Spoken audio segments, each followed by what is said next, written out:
हमारा सब्जेक्ट है workshop technology 1 और हम वेल्डिंग में पढ़ रहे हैं मॉडर्न वेल्डिंग मेथड्स में। अभी तक हमने बात की है लास्ट लेक्चर में इलेक्ट्रॉन बीम वेल्डिंग के बारे में। अब जो हम इस लेक्चर में बात करेंगे लेजर बीम वेल्डिंग और अल्ट्रासोनिक वेल्डिंग के बारे में कि लेजर बीम वेल्डिंग क्या होती है और अल्ट्रासोनिक वेल्डिंग क्या होती है। तो शुरू करते हैं सबसे पहले लेजर बीम वेल्डिंग के बारे में कि लेजर बीम वेल्डिंग क्या होती है। तो ये एक तरह से वेल्डिंग टेक्निक है जिसके अंदर हम क्या करते हैं, मल्टीपल प्लेट्स को, मल्टीपल जो हमारे पीस होते हैं मेटल्स को, हम उनको क्या करते हैं आपस में ज्वाइन करते हैं with the help of laser.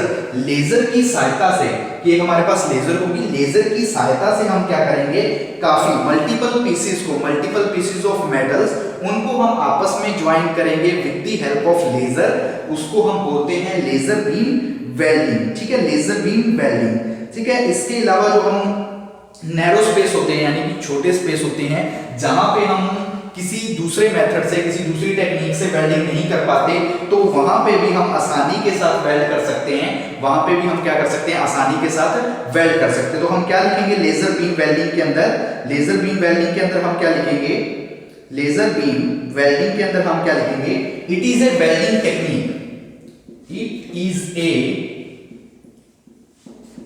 welding technique, it is a welding technique, it is a welding technique used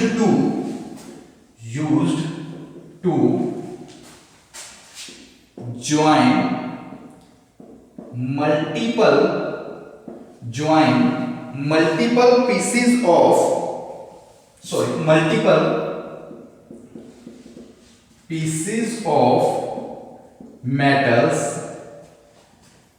with the help of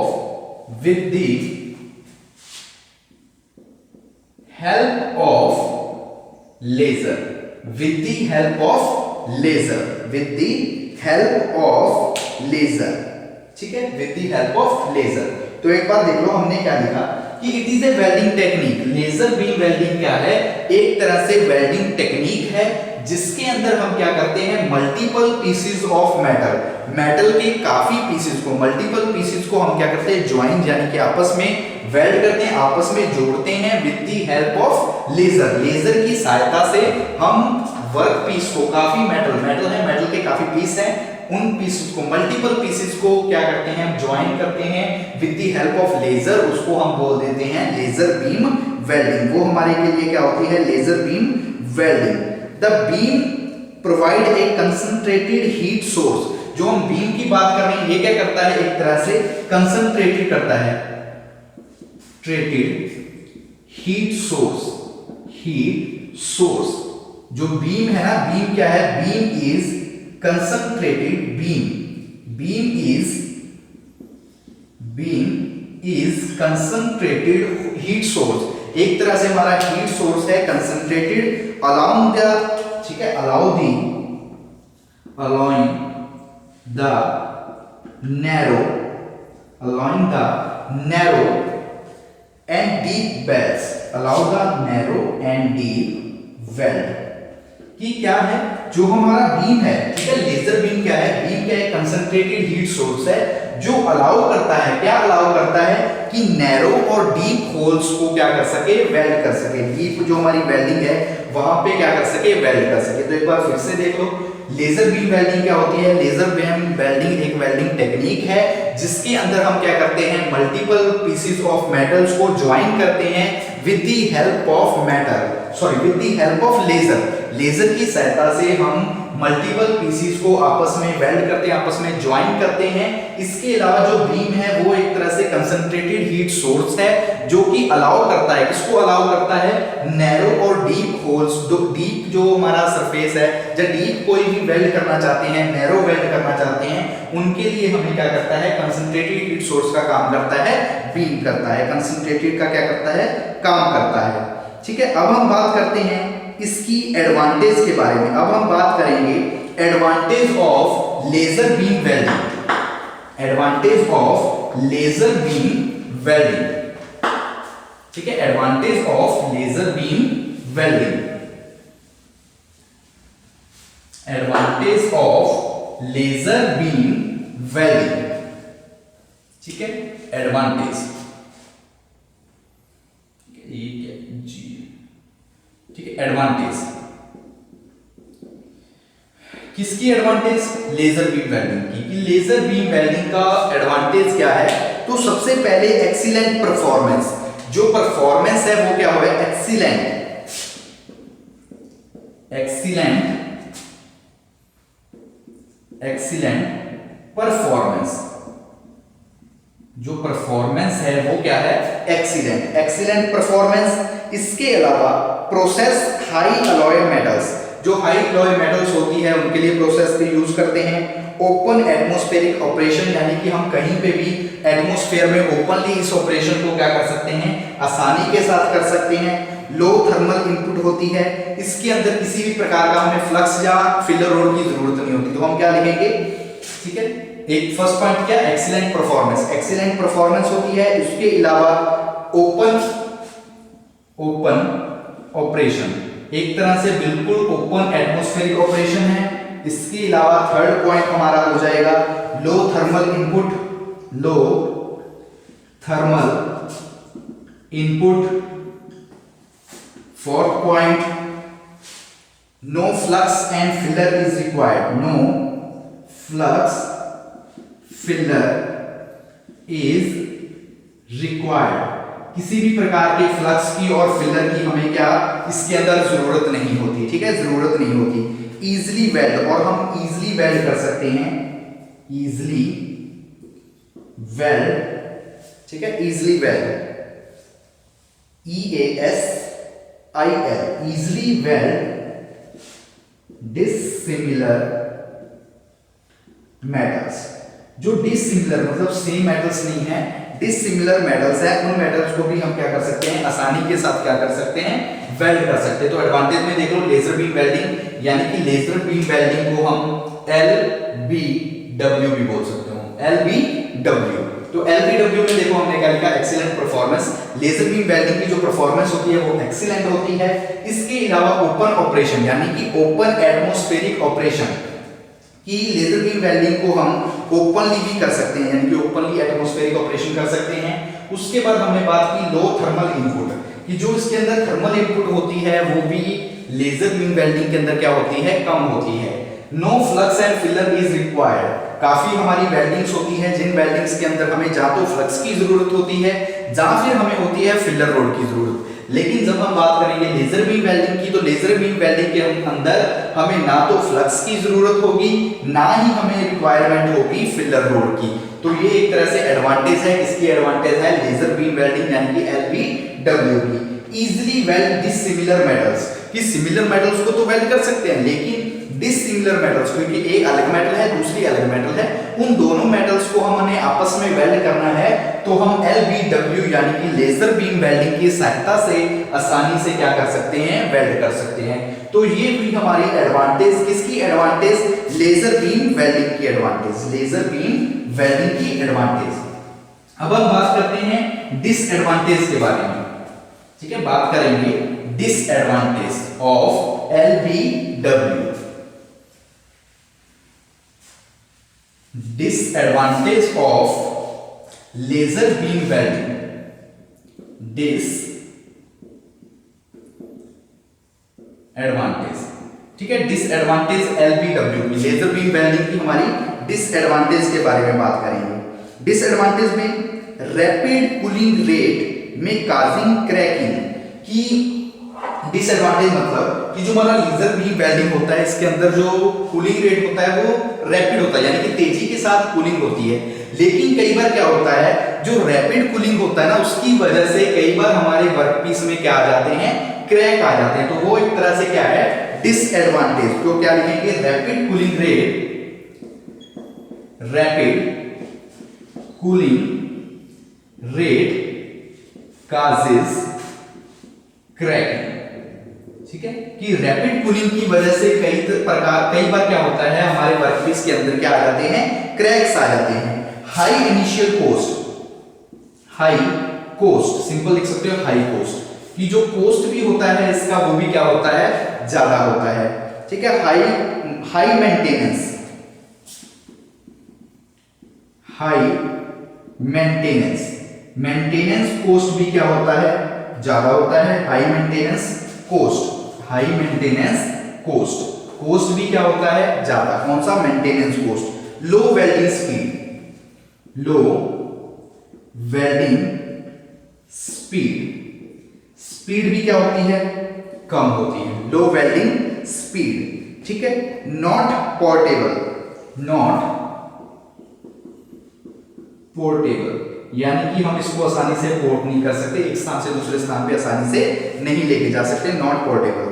तो ये हमने बात की डिसएडवांटेज के बारे में। किसकी डिसएडवांटेज के बारे में, LBW, LBW यानी कि लेजर बीम वेल्डिंग की डिसएडवांटेज कि rapid cooling rate causes cracking, कि अगर हमारा कूलिंग रेट रैपिड है यानी कि तेज कूलिंग रेट है, कूलिंग होने की दर तेज है, तो उसकी वजह से भी क्या होता है, कई बार हमारे वर्क पीस के अंदर क्रैक आ जाते हैं, क्रैकिंग हो जाती है।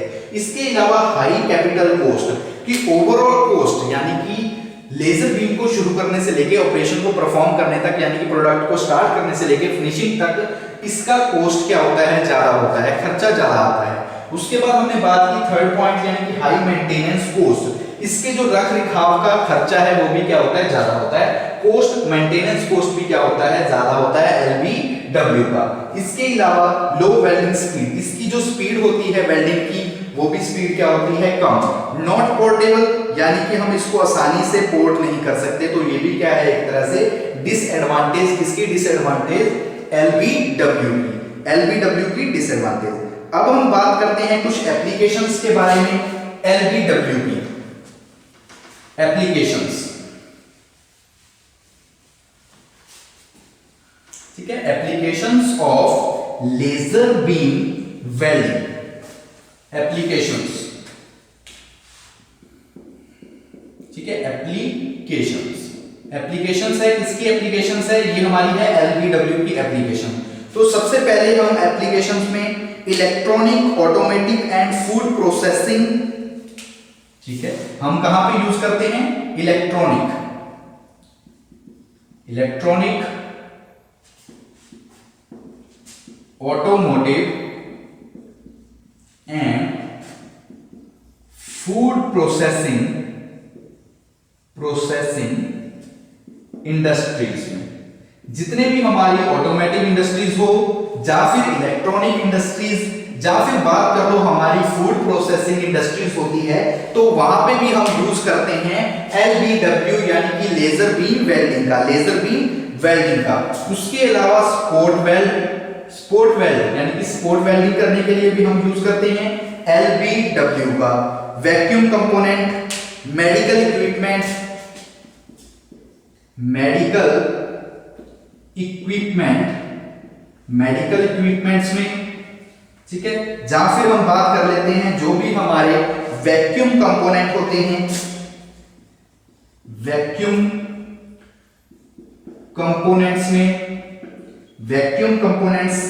फिर बात कर लेते हैं हमारे, ठीक है, कार्बन स्टील, फेरस मेटल्स,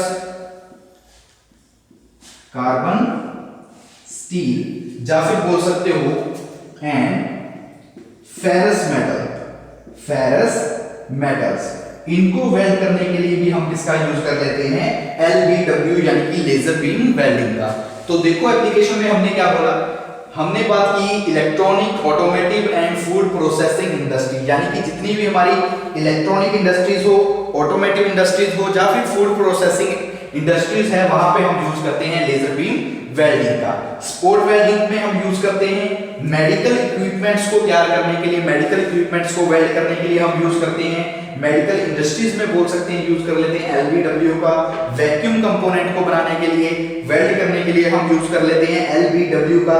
इसके अलावा जो हमारे कार्बन स्टील होते हैं या फिर फेरस मेटल होती है, तो वहां पे भी हम यूज कर लेते हैं, किसका यूज करते हैं, LBW यानी कि लेजर बीम वेल्डिंग का, लेजर बीम वेल्डिंग का। ठीक है, तो ये हमने बात की लेजर बीम वेल्डिंग यानी कि LBW के बारे में कि LBW यानी कि लेजर बीम वेल्डिंग होती क्या है। उसके बाद हमने बात की कि इसकी एडवांटेज क्या है, डिसएडवांटेज क्या है और एप्लीकेशन क्या है। अब हम बात करते हैं अल्ट्रासोनिक वेल्डिंग के बारे में कि अल्ट्रासोनिक वेल्डिंग क्या होती है। ठीक है, ultrasonic welding, ultrasonic welding, ultrasonic welding. ठीक है, अल्ट्रासोनिक वेल्डिंग क्या होती है? ठीक है, इसको यूएस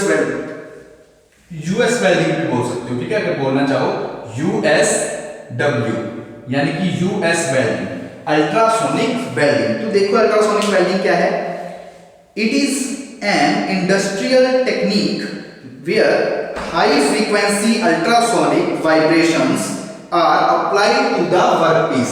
यानी कि अल्ट्रासोनिक वेल्डिंग के अंदर क्या है? ये एक तरह से वेल्डिंग की टेक्निक है जिसके अंदर हम क्या करते हैं, जो हमारी हाई फ्रीक्वेंसी यानी कि जो हमारी हाई फ्रीक्वेंसी अल्ट्रासोनिक वाइब्रेशंस होती है, अल्ट्रासोनिक वेव्स होती है, उनको हम अप्लाई करते हैं वर्कपीस। ठीक है, वर्कपीस के ऊपर। ठीक है, वर्कपीस के ऊपर हम उनको क्या करते हैं? अप्लाई करते हैं, जिससे हम क्या करते हैं? एक सॉलिड स्टेट में हमारे वेल्ड को तैयार करते हैं। तो अल्ट्रासोनिक वेल्डिंग में हम क्या लिखेंगे?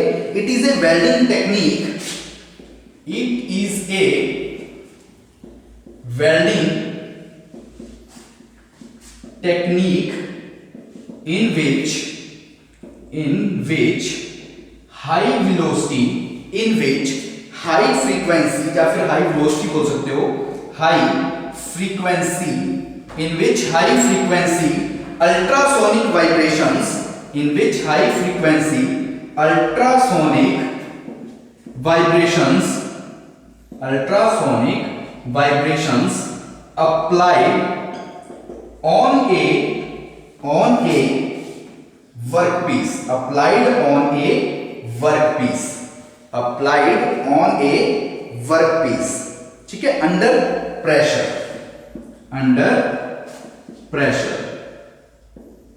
ठीक है, अंडर प्रेशर।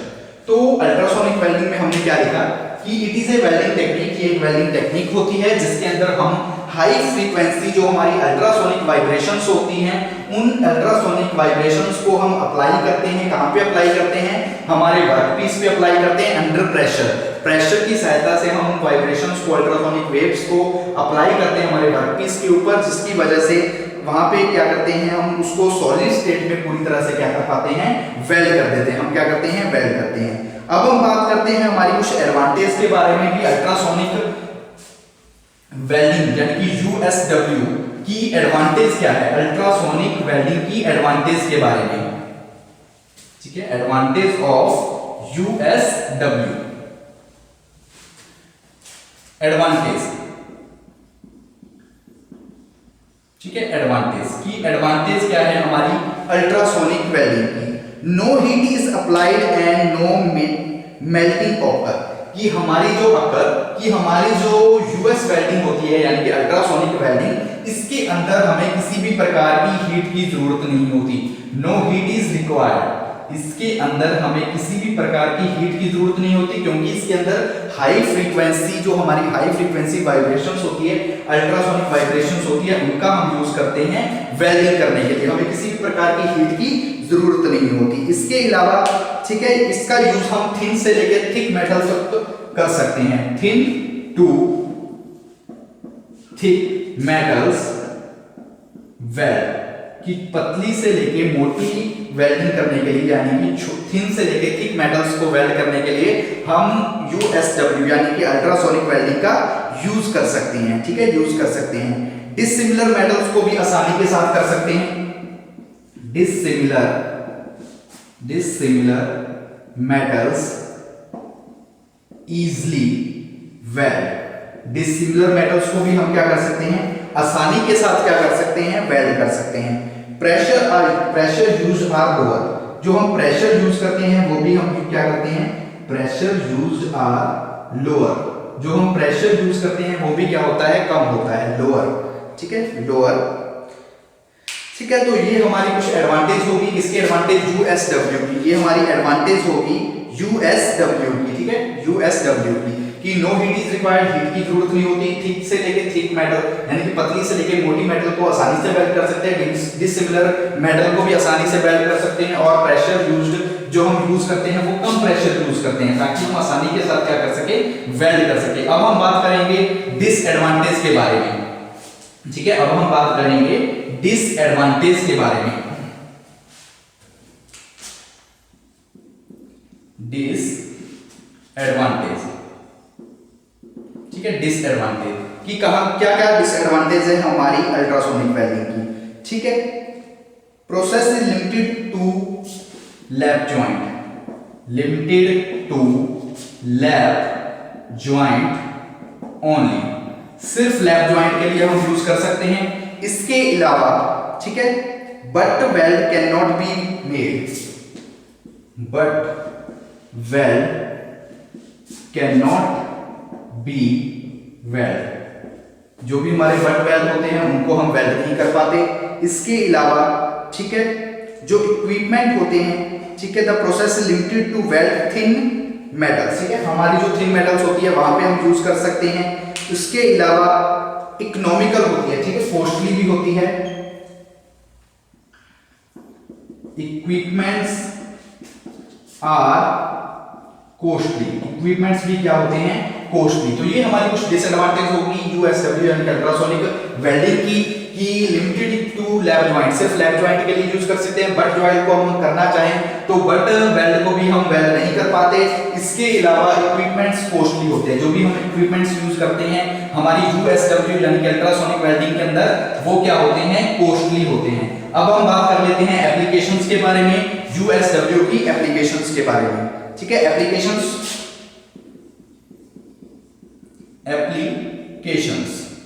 ठीक है, यूएस की एप्लीकेशंस के बारे में। First point, computer and electrical industry, जितनी भी हमारे computer and electrical industries, computer और इलेक्ट्रिकल इंडस्ट्रीज में हम यूज कर सकते हैं किसका, यूएसडब्ल्यू का। इसके अलावा aerospace and automobile industries, aerospace and automotive industries, वहां पे भी हम यूज कर सकते हैं किसका, यूज कर सकते हैं, हम यूज करते हैं हमारी यूएसडब्ल्यू का। ठीक है, मेडिकल इंडस्ट्रीज, तो मेडिकल इंडस्ट्रीज में भी हम यूज कर सकते हैं किसका, यूएसडब्ल्यू का। इसके अलावा मैन्युफैक्चरिंग ऑफ टॉयज,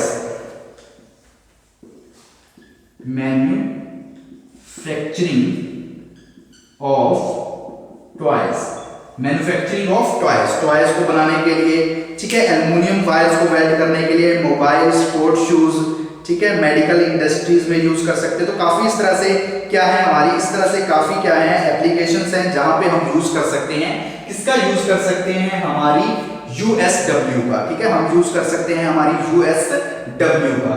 ठीक है, तो ये हमारा जो चैप्टर हमने वेल्डिंग शुरू किया था, यहाँ पे आज हम कर रहे हैं इसको खत्म, कि हमने अभी तक वेल्डिंग के बारे में ब्रीफली में बात की। सबसे पहले वेल्डिंग के बारे में बात की, आर्क वेल्डिंग के बारे में, गैस वेल्डिंग के बारे में, अदर वेल्डिंग प्रोसेस के बारे में और मॉडर्न वेल्डिंग मेथड्स के बारे में।